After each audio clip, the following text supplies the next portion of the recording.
Ji, thank you for having me here. जी sir, ये सोने चांदी की कीमतों में जो लगातार तेजी बन रही थी, चांदी 4 लाख के पार चला गया था, सोने ने भी नए रिकॉर्ड पे रिकॉर्ड बनाए थे। अब देखा जा रहा है कि वैसे ही गिरावट भी बढ़ती जा रही है। चांदी करीब करीब 2.5 लाख पे आ गया है, सोना भी करीब करीब 1.5 लाख के आसपास आ चुका है। तो ऐसे में अब क्या लग रहा है सर, यहाँ से रेट और नीचे आएगा या ऊपर जाएगा?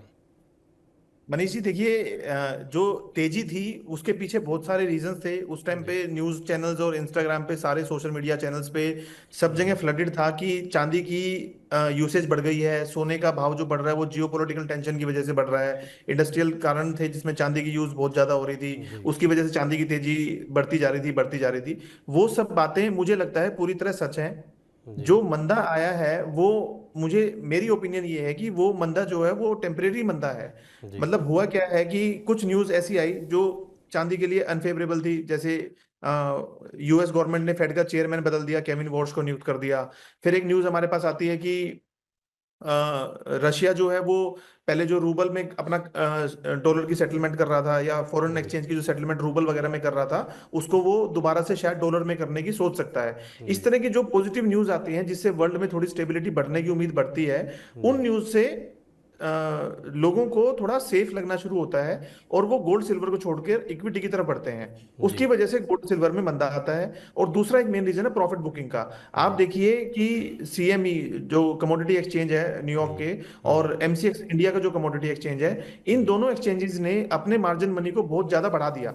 मतलब मार्जिन मनी से मतलब है कि जब कोई भी एक रिटेल इन्वेस्टर कुछ भी जी। ट्रेडिंग करता है तो उसको कुछ मार्जिन मनी डिपॉजिट करनी पड़ती है अपनी मंदा तेजी को सुरक्षित करने के लिए। जी। तो वो मार्जिन मनी लगभग 15 से 20% होती थी, जो सीएमई ने बढ़ाकर एकदम से 70% कर दी। तो जी। यानी कि जो भी लोग एमसीएक्स पे या सीएमई पे वायदा बाजार में काम कर रहे थे, उन लोगों को अपना मार्जिन मनी ना होने की वजह से अपने सौदों को, अपनी जो भी उनकी हम्म। लाइव ट्रेडिंग थी, उनको निरस्त करना पड़ा, उनको जी। रोकना पड़ा। उसकी वजह से बाजार से एकदम से बायर खत्म हो गए, कम हो गए। तो जी। जो चांदी और सोने में लगातार तेजी देखी जा रही थी, उसके पीछे दो मेन रीजन है। एक फेड का चेयरमैन बदलना, जी। और दूसरा कमोडिटी एक्सचेंज में मार्जिन मनी का बढ़ावा देना। उन दोनों वजहों से दोनों मेटल्स ने बहुत अच्छे लेवल पर अपने आप को करेक्ट किया है। बट जी। मुझे अब ये लगता है कि ये लेवल्स ऐसे हैं जहां पे लोगों को थोड़ा सा पेशेंस और दिखाना चाहिए, थोड़ा जी। होल्ड करना चाहिए।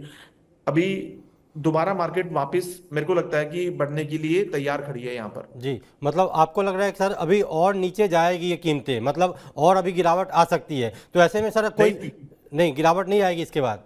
नहीं मनीष जी, मैं कह रहा हूँ कि गिरावट अब आ चुकी है। अब जी। यहाँ से वापस बाजारों को उठना चाहिए, और मुझे लगता है कि धीरे धीरे तेजी का रुख दोबारा ही शुरू होगा।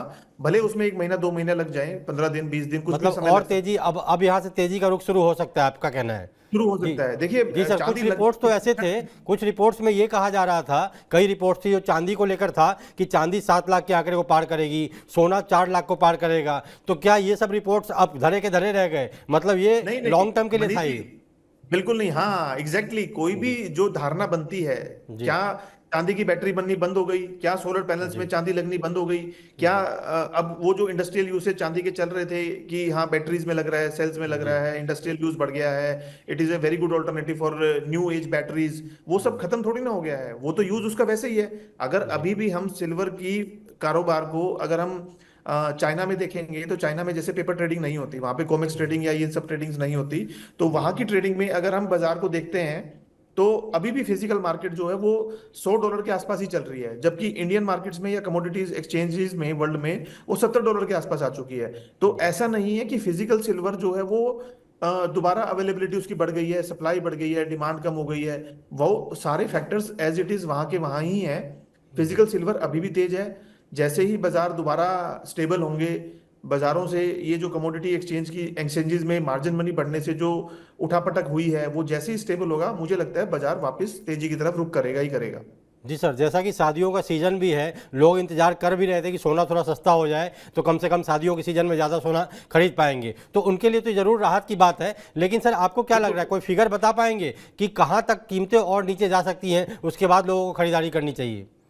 सर, मेरी ओपिनियन में this is the best time to buy gold and silver. 1.5 lakh okay. का गोल्ड का स्तर और 2.5 लाख रुपए या 2.25 लाख रुपए पे अभी चांदी ट्रेड कर रही है, लगभग दो जी। लाख 35 हजार सिक्स जी। पे। ये बहुत बहुत लुक्रेटिव, बहुत अच्छे भाव हैं। वॉरेन बफेट हमेशा कहते हैं कि B greedy when everyone is fearful. अभी सब लोगों को मंदे में मंदा दिखता है और तेजी में तेजी दिखती है। जी अभी हम चांदी में लगभग 4,16,000, 4,20,000 के स्तर से 2,25,000 के स्तर पर हैं।